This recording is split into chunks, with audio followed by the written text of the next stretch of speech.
morning and a warm welcome to your show, Sunny Mornings in Boston. We're the daily podcast that gets you started on the right foot and always with a positive vibe. I'm your host, Melissa, and it's Wednesday, February 21st. You'll be interested to know today is National Sticky Buns Day. Originally known as Schnecken, these confections are a Philadelphia specialty, believed to have been introduced by German settlers in the 18th century. Though typically a breakfast item, sticky buns are also known as cinnamon rolls, caramel rolls, or monkey bread. Yes, please. Now grab yourself a sticky bun and a coffee while we check out the weather in the Boston area. This morning, it's partly cloudy and feels like 16 degrees with 5-mile-per-hour wind. The sunset will take place at 5:23 p.m., and it will rise again tomorrow at 6:31 a.m. It looks like we're in for a partly sunny day with a high near 35 and east wind 5 to 9 miles per hour. Tonight, mostly cloudy with a low around 26 and east wind of 5 to 8 miles per hour. For all you beach runners, the first high tide Wednesday will be just after 9 a.m. with a low tide at 3:30 p.m.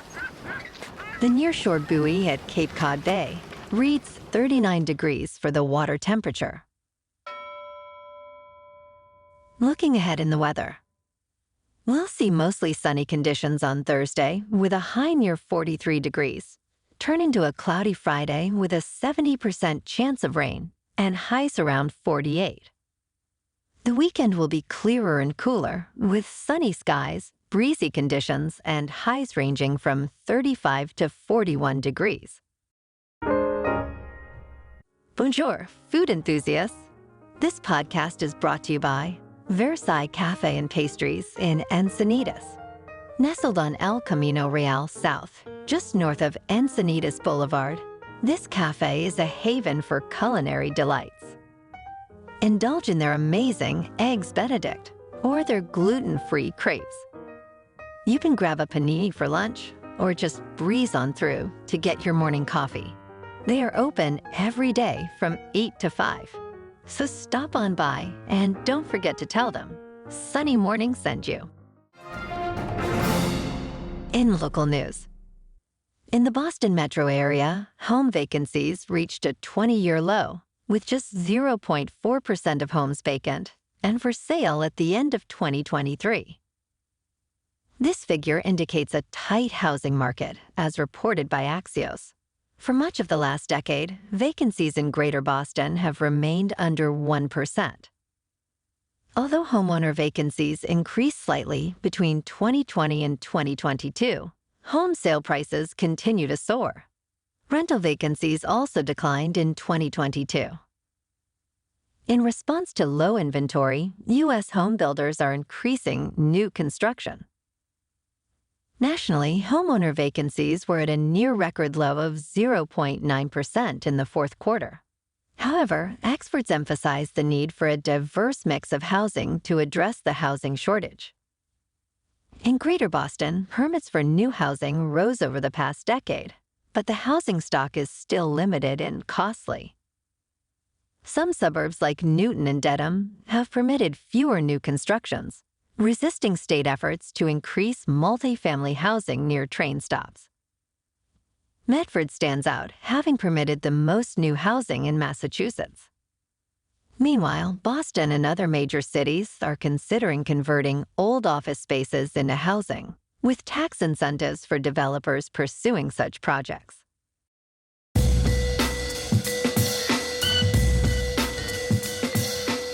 Now on to sports. The college football playoff has adopted a new 5+7 format for its 12-team expanded playoff. This system includes 5 automatic qualifying spots for the highest-ranked conference champions and 7 at-large spots. The shift from the original 6+6 model occurred after the Pac-12 was reduced to 2 members. The College Football Board of Managers, which includes a university president from each of the 10 FBS leagues, and Notre Dame unanimously supported this change. The Pac-12, despite falling short of the membership minimum for an automatic berth, benefits from increased at-large spots. The expanded playoff begins next season with the 4 highest-ranked conference champions receiving byes into the quarterfinals. First-round games will start the 3rd week of December, competing with the NFL. Quarterfinals are scheduled for New Year's, with semifinals in mid-January to avoid clashing with the NFL's wildcard weekend. The championship game is set for January 20th, 2025. This format will be in place for at least the next 2 years. No sports last night in Boston, but tonight the Bruins are on the road to take on the Oilers. And tomorrow night, the Celtics are on the road to play the Bulls. In top news, have you ever heard of aptonyms? It's when your name eerily aligns with your career. Take Frank Fish, a marine biologist, or Carla Dove, who leads the feather identification lab at the Smithsonian, handling all things avian. Greg Pond, an aquatic biologist, echoes this unique coincidence, his surname mirroring his water-focused career. These are not isolated instances, but part of a fascinating pattern where names can curiously link to professions. This phenomenon extends to other areas too, like Betsy Weatherhead, an atmospheric scientist, and Jay Suk-chung, a blue crab researcher. Their names, unexpectedly, have become significant parts of their professional identity, sometimes even influencing opportunities. While some might see these names as mere coincidences, studies suggest there might be subtle psychological influences at play, with people possibly gravitating towards careers that reflect their names. In a world where names often blend into the background, for these individuals, their names stand out, adding a memorable twist to their professional journeys. In business news, in the finance world, cash remains king. Despite expectations of its decline, cash is holding strong, with investors pouring $128 billion into U.S. money market funds since the year's start. Corporate treasurers are also holding on to cash, with a record $4.4 trillion in reserves by the 3rd quarter's end. This surge in cash holdings contrasts sharply with earlier predictions that cash would lose appeal once the Federal Reserve started cutting interest rates. However, with policy easing expectations dialed back, cash remains attractive, especially in money market funds, offering returns of 4% or more.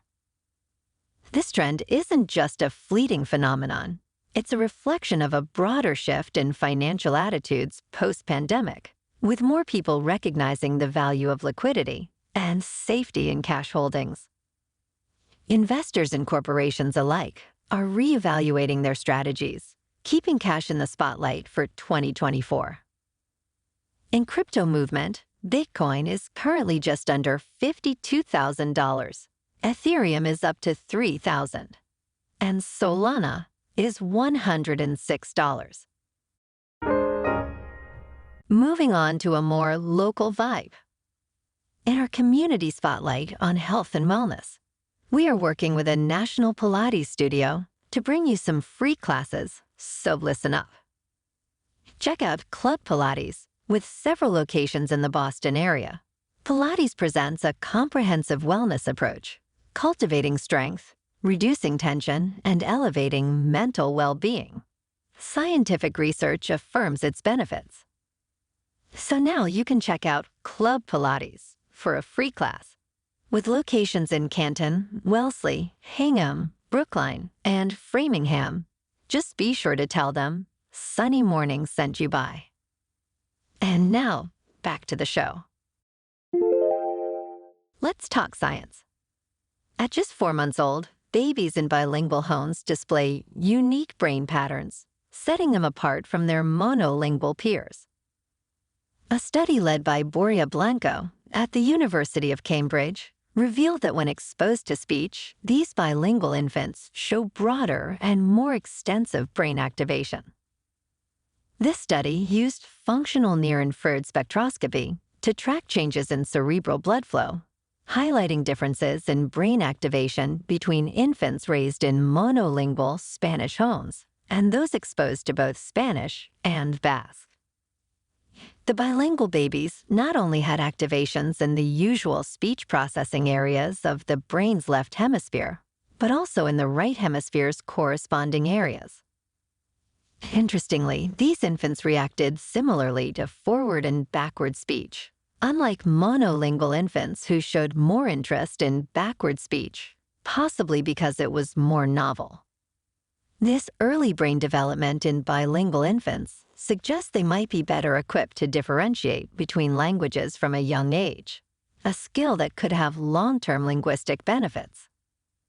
The study underscores the profound impact early language exposure has on the developing brain.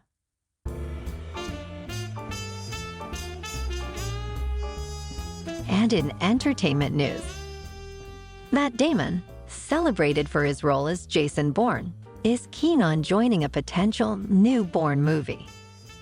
Reports emerged in November about a possible new installment, with Edward Berger, acclaimed for the movie, All Quiet on the Western Front, rumored to direct.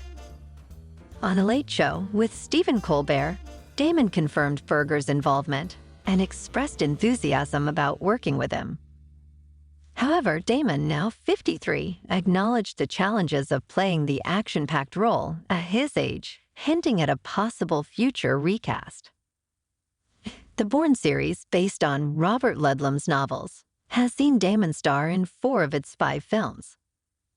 The new project, still in early stages at Universal, has no confirmed cast, but Damon is a likely first choice. Damon's recent works include Oppenheimer, Drive-Away Dolls, and a forthcoming project with Ben Affleck. Well, alrighty folks, it's time for the quote of the day. And today, our quote comes from Matt Damon in Rounders. Great movie. Listen, here's the thing. If you can't spot the sucker in your first half hour at the table, then you are the sucker. Goof. Brutal. And that's a wrap for this morning. Remember to stay tuned tomorrow for more news and updates. Have an amazing day, my good friends.